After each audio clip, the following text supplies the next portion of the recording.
The first shot nearly took Elijah Gray's hat off as he rode into Silverstone, the dusty mining town nestled in the heart of Colorado Territory, 1878.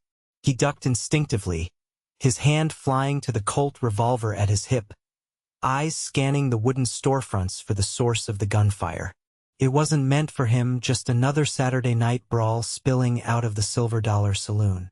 Still, it was a fitting welcome for a man with blood on his hands. Another town, another chance to disappoint, Elijah muttered to his palomino, Sundance, as he dismounted outside the livery stable. The horse nickered softly in response, tired from their 3-day ride. Elijah's tall frame cast a long shadow in the waning afternoon light. At 32, his face bore the weathered lines of a man who'd seen too much sun and sorrow.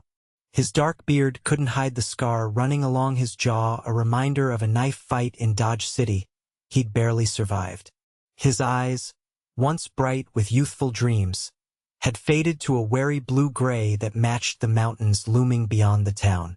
"Need a stall for a few days," he told the stable boy, handing over a silver dollar.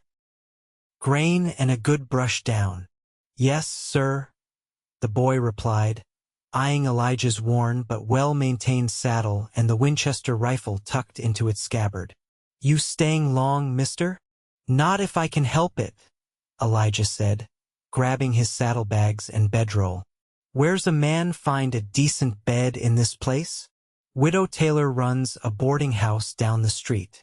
Clean sheets and no bedbugs, or so they say."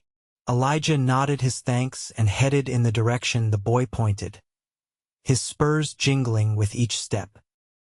The town bustled around him, miners coming off shift, merchants closing shops, ladies in bright dresses hurrying home before dark fell completely. He'd seen 100 towns like this one, each promising opportunity and delivering heartache. The Taylor's boarding house stood apart from its neighbors, a 2-story white clapboard building with green shutters and a small garden struggling against the harsh mountain climate. As Elijah approached the front porch, the door flew open and a woman backed out quickly, arms full of linens, nearly colliding with him. "Oh!" she exclaimed, startled as she turned. "I didn't hear you coming."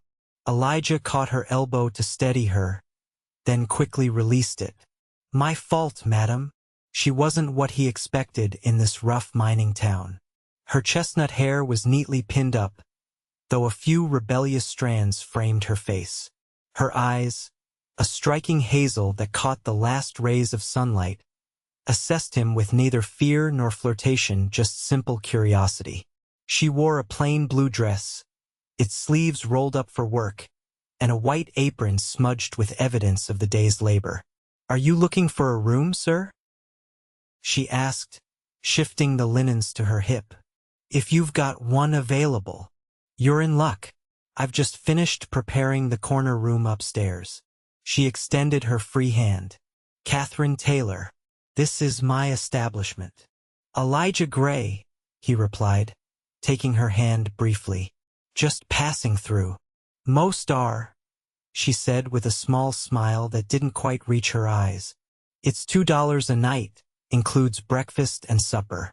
No drinking, no fighting, no women in your room." "Won't be a problem," he said, reaching into his vest pocket for the money. "Come in, then. I'll show you upstairs." Inside, the house was modest but immaculate. The sitting room held a few chairs around a stone fireplace, bookshelves lined one wall, and the scent of fresh bread lingered in the air. Elijah followed Katherine up the narrow staircase, watching as she moved with purpose, her skirts swishing softly against the wooden steps. "Here you are," she said, opening a door at the end of the hallway. "Washrooms at the other end. Supper's at 6 sharp. Don't be late, my father believes punctuality is next to godliness." The room was small but clean, with a single bed, washstand, and chest of drawers. A window overlooked the main street, offering a view of the mountains beyond. "This will do fine," Elijah said, setting his saddlebags on the bed. "Thank you, Mrs. Taylor." "Miss," she corrected him. Despite the name of the house, I'm not the widow. My mother passed 5 years ago. It's just me and my father now. Elijah nodded, embarrassed by his mistake. My apologies, Miss Taylor. She lingered in the doorway a moment longer than necessary. What brings you to Silverstone, Mr. Gray? We don't get many visitors who aren't looking for silver or running from something. He met her gaze steadily. Maybe I'm both. Katherine studied him, her expression unreadable. Supper's at 6, she repeated finally, then turned and descended the stairs, leaving Elijah alone with his thoughts and the weight of the gun at his side. Elijah arrived at the dining room precisely at 6, finding 4 other boarders already seated at the long oak table. Katherine moved efficiently around the room, setting down platters of roasted chicken, potatoes, and green beans. At the head of the table sat an older man with thinning gray hair and a stern expression, clearly Katherine's father. "Father, this is Mr. Gray," Katherine said as Elijah took an empty seat. "Mr. Gray, my father, Reverend Samuel Taylor." The Reverend's handshake was firm, his assessment shrewd. "Welcome to our home, Mr. Gray. We say grace before meals here." The other boarders, 2 minors, a clerk from the assay office, and a schoolteacher bowed their heads as Reverend Taylor offered a concise blessing. Conversation flowed easily among the regular boarders, with occasional questions directed at Elijah about his travels and business in town. "Just passing through," was his standard reply, focusing instead on the meal, which was better than anything he'd eaten in months. Throughout supper, he found his gaze drawn to Katherine. She spoke little but listened intently to the conversations around her, occasionally offering a wry observation that revealed a quick wit behind her reserved demeanor. When she smiled, truly smiled, not the polite version she gave to customers, it transformed her face entirely. After the meal, as the other boarders dispersed, Elijah lingered to help clear the table. "That's not necessary," Katherine protested when he carried a stack of plates to the kitchen. "Least I can do for the best meal I've had since leaving Kansas City." He set the dishes beside the wash basin where she stood with sleeves rolled up, hands already immersed in soapy water. "Kansas City? That's quite a journey." She scrubbed a plate vigorously. "What's your trade, Mr. Gray?" He hesitated. "I've done many things. Cattle driving, some prospecting. Worked as a deputy for a while. A lawman?" Her eyebrows rose slightly. "Former lawman," he corrected, leaning against the doorframe. "It didn't suit me." "And what does suit you?" "I'm still figuring that out." He watched her efficient movements as she washed the dishes. "How long have you been running this place?" "Since Mother died. 5 years now." She rinsed a plate and set it in the drying rack. "Father preaches and handles the accounts. I do everything else. Seems like a lot for one person." Katherine shrugged. "It keeps me busy, and it's mine in a way. Not many women in these parts can say they have something of their own." Reverend Taylor's voice called from the other room. "Katherine, when you're finished there, I need help with the ledger." She dried her hands on her apron. "Duty calls, Mr. Gray. Thank you for your assistance." Elijah nodded and retreated upstairs, the sound of their voices drifting up from below the Reverend's authoritative tone and Katherine's softer replies. He unpacked his meager belongings, cleaned his pistol out of habit, and tried not to think about the woman downstairs or the way her eyes seemed to see right through his carefully constructed facade. Elijah intended to stay in Silverstone only long enough to rest his horse and gather supplies before continuing westward. Yet 3 days passed, then a week, and still he found reasons to remain. He told himself it was the comfort of a real bed, the quality of Katherine's cooking, or simply that Sundance needed more recovery time. He refused to acknowledge that his morning routine now included lingering over coffee at the breakfast table, listening to Katherine's observations about the town or her enthusiastic recommendations of books from her modest library. He ignored the way he found himself volunteering to fix the loose porch railing or the leaky roof over the kitchen, tasks that kept him close to the boarding house when he should have been looking for work or planning his next destination. On his 8th day in Silverstone, Katherine approached him as he mended a broken chair on the back porch. "Mr. Gray, I wonder if I might ask a favor." She stood with her hands clasped before her, looking uncharacteristically hesitant. Elijah set down his tools. "Of course. I need to collect supplies from the general store and the mercantile. Father usually accompanies me, but he's been called to a deathbed in the mining camp." She met his eyes directly. "Would you be willing to escort me? The packages will be too heavy for me to manage alone." "I'd be happy to," he said, perhaps too quickly. An hour later, they walked side by side down Silverstone's main street. Katherine wore a green dress that complemented her coloring, with a matching bonnet that failed to contain all her chestnut curls. The late September sun bathed the town in golden light, transforming even the roughest buildings into something almost picturesque. "How long do you plan to stay in Silverstone, Mr. Gray?" Katherine asked as they navigated around a mud puddle. "Elijah," he corrected her. "After sharing your table for a week, I think we can dispense with formalities." She smiled slightly. "Elijah, then. And I'm Katherine to my friends, Kate to those who've known me since childhood." "Katherine suits you better," he decided. "And to answer your question, I'm not sure. I hadn't planned to stay this long already. Yet here you are." "Here I am," he agreed, wondering himself at the pull this woman seemed to have on him. At the general store, Katherine efficiently went through her list while Elijah loaded sacks of flour, sugar, and coffee onto a small wagon they'd borrowed. The storekeeper, a portly man named Jenkins, chatted amiably with Katherine about town gossip. "Shame about the trouble at the Golden Nugget last night," Jenkins said, measuring coffee beans.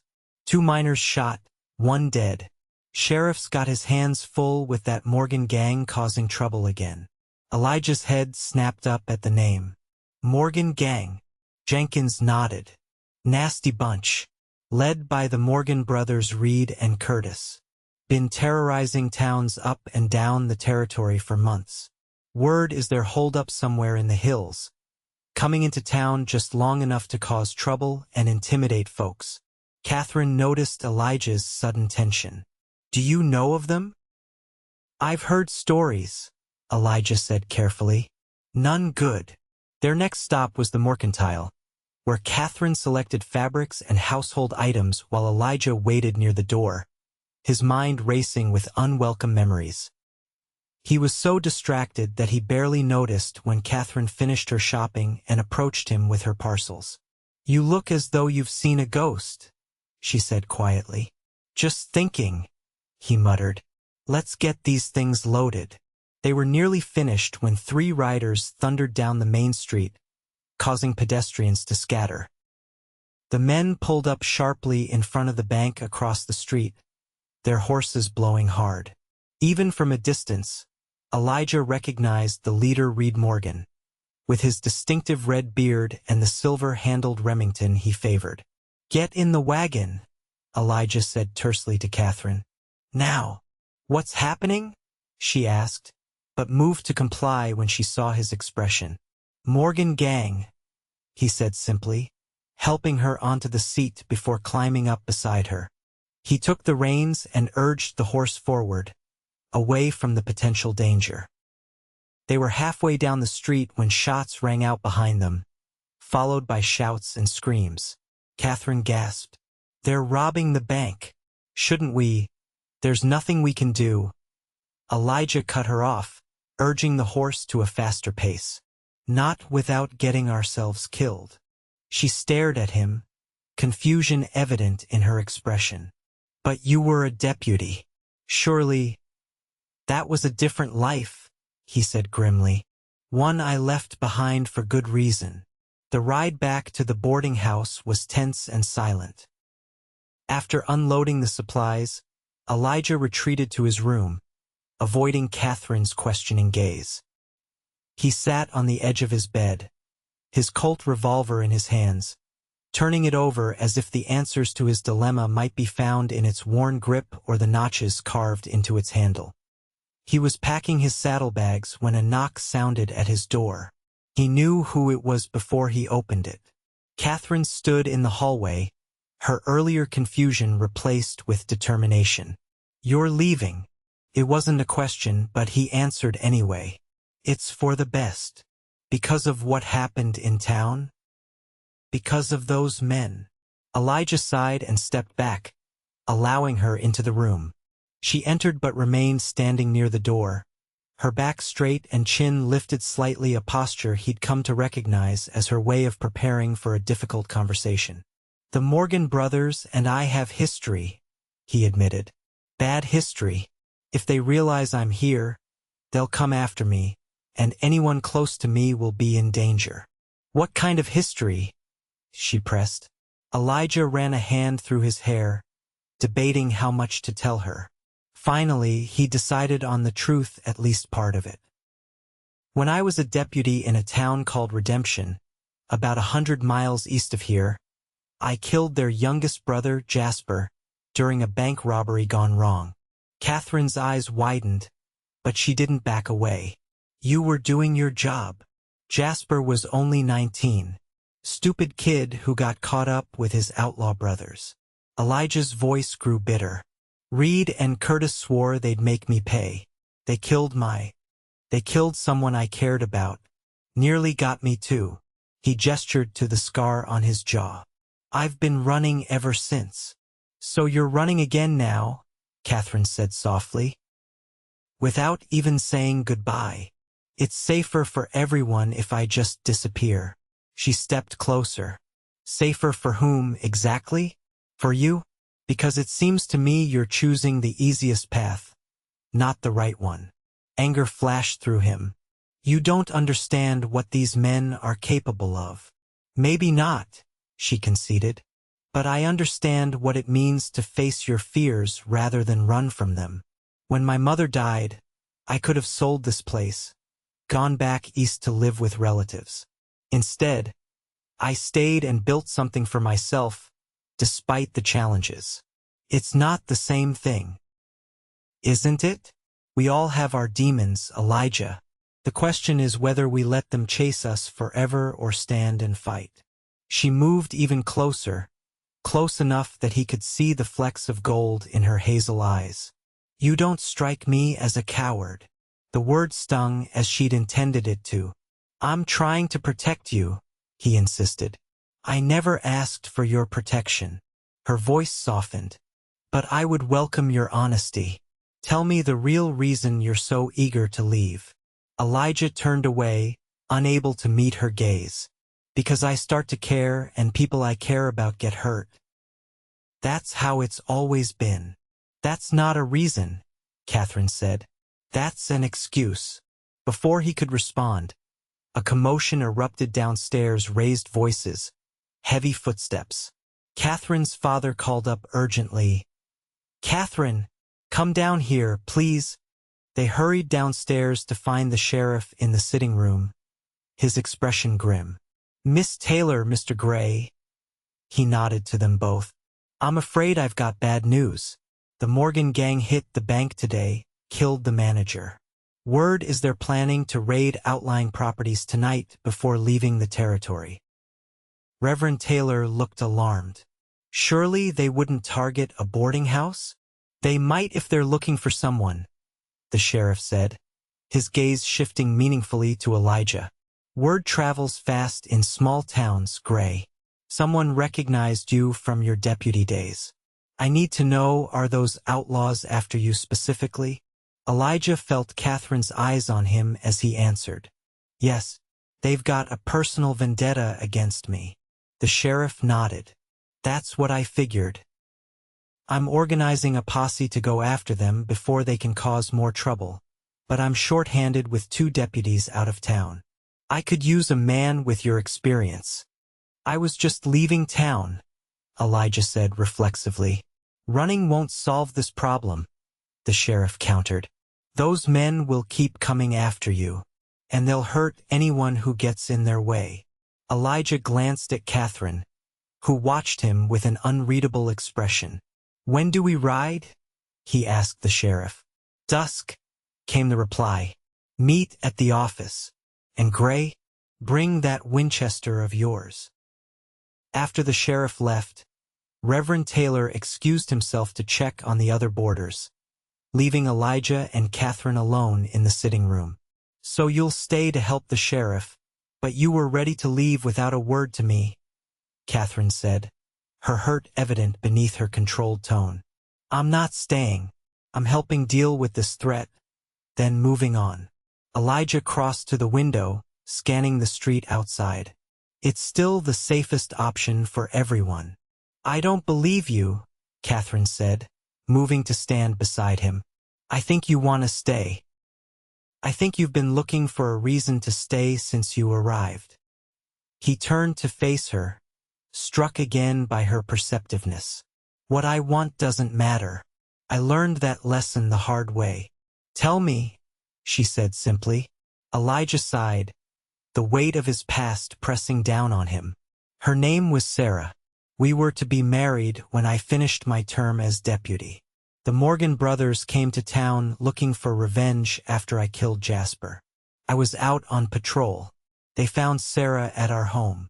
His voice grew tight. They left her for me to find. Katherine's hand covered her mouth. Oh, Elijah. I'm so sorry.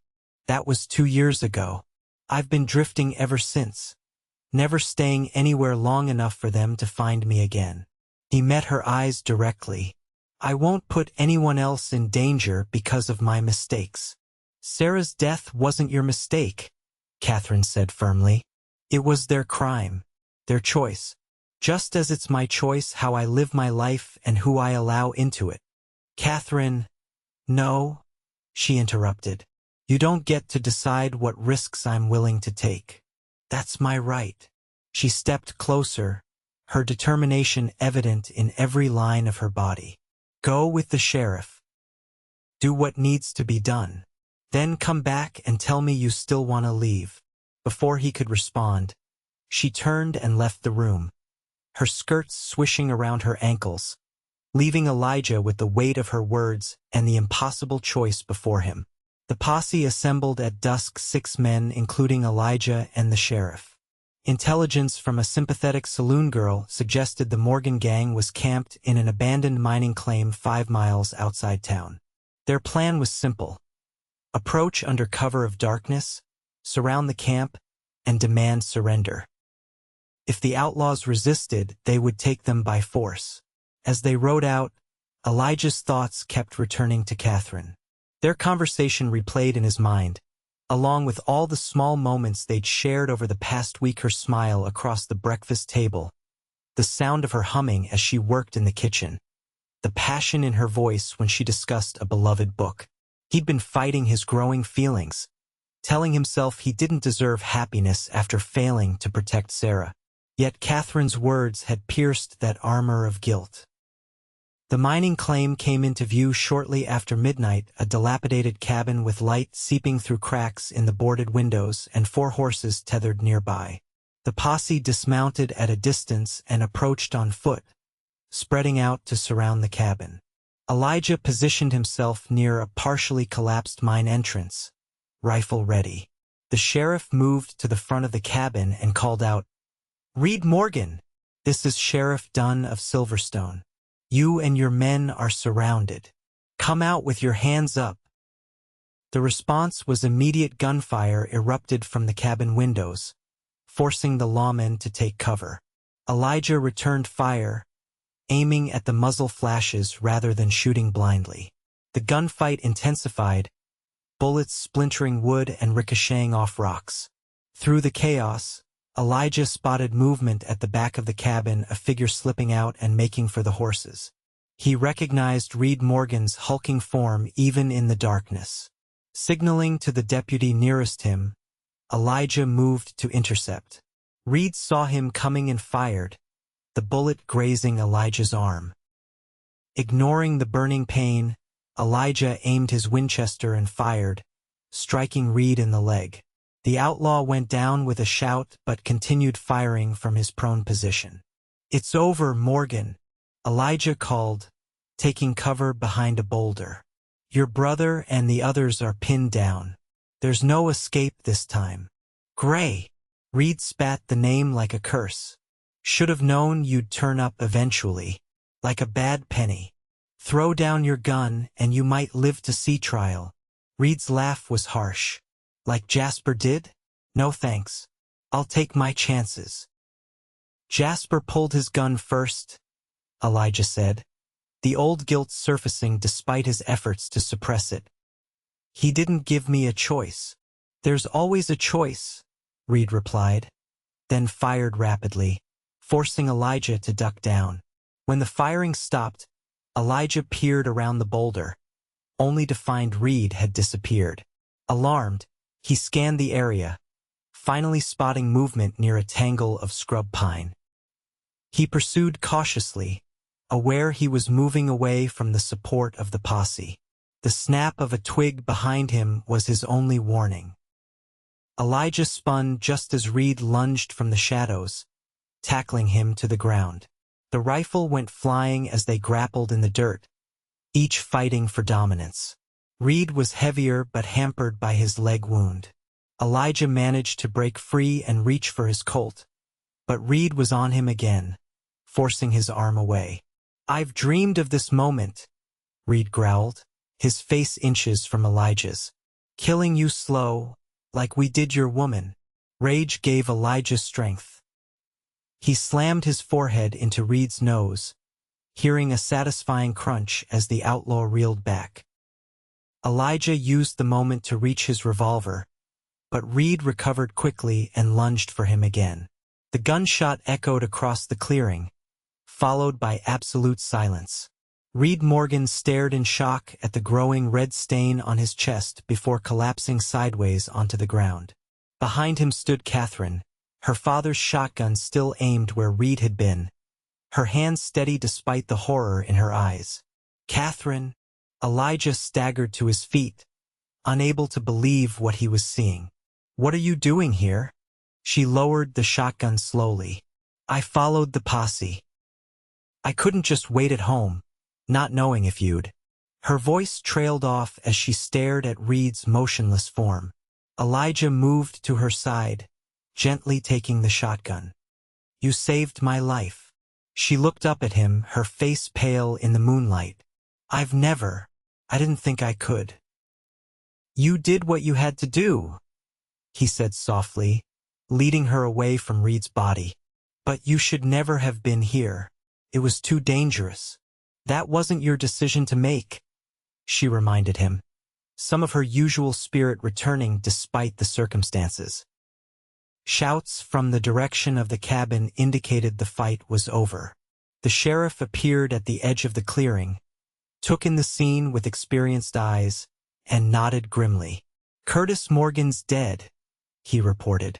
"One of their men surrendered, the others wounded but alive." He looked at Katherine with surprise. "Miss Taylor? What in tarnation are you doing out here?" "Apparently saving my best boarder," she replied with remarkable composure. The ride back to town was solemn. Katherine insisted on riding alongside Elijah despite his protests. Dawn was breaking as they reached Silverstone, painting the mountains gold and pink.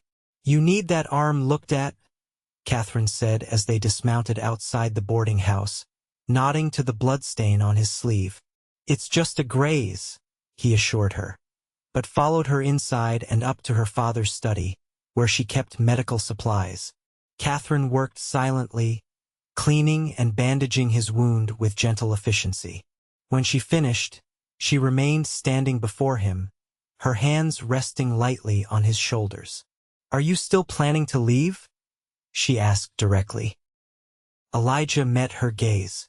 "The Morgans are finished, but there could be others. Men I've crossed paths with, outlaws with grudges. There could be," she agreed, "or there could be years of peace. A life built together. Happiness neither of us thought we'd find again. Her voice softened.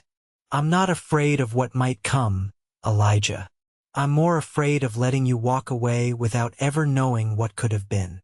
I don't deserve you, he said, the words escaping before he could stop them. Katherine smiled then, a full, radiant smile that transformed her entire face. Then you will have to endure me anyway, she whispered, leaning down to press her lips to his. The kiss was gentle at first, tentative, but quickly deepened as months of solitude and longing gave way to a hunger neither had fully acknowledged until that moment. Elijah pulled her onto his lap, his arms encircling her waist as she twined her fingers in his hair. When they finally parted, breathless, he rested his forehead against hers. I've been running for so long, he admitted. I'm not sure I remember how to stay in one place. I could teach you, Katherine offered, her eyes bright with unshed tears and something else, hope, perhaps, or love, if you're willing to learn. Elijah looked at the remarkable woman in his arms and made his choice. I'm willing to try, he said. For you. With you. Katherine's boarding house became known throughout the territory for its excellent food, clean rooms, and the steady presence of the former deputy who'd made it his home. Elijah found work as a part-time deputy in Silverstone, using his experience to train younger men, while spending most of his time helping Katherine run the increasingly prosperous establishment. They were married that winter in the small church where Katherine's father preached, with the whole town in attendance. As spring came to the mountains, they added a wing to the boarding house and planted an ambitious garden that Katherine had long dreamed of but never had time to tend alone. When their first child was born a year later, a daughter with her mother's hazel eyes and her father's determined chin, Elijah held the tiny bundle in his scarred hands and marveled at how completely his life had transformed. The past would always be part of him, but it no longer defined his future. What are you thinking about? Katherine asked from the bed, her face tired but radiant with new motherhood. Elijah smiled, bringing their daughter to lie beside her mother. I'm thinking about endurance, he said, stroking Katherine's cheek. And how grateful I am that you were stubborn enough to make me stay. Stubborn? She laughed softly. I prefer determined. Determined, then, he conceded, leaning down to kiss her forehead. And beloved, always beloved. Outside their window, the Colorado mountains stood silent witness to their happiness, a happiness neither had believed possible until they found each other in the unlikeliest of places, proving that even in the wild and dangerous West, love could take root and flourish when given the chance to endure.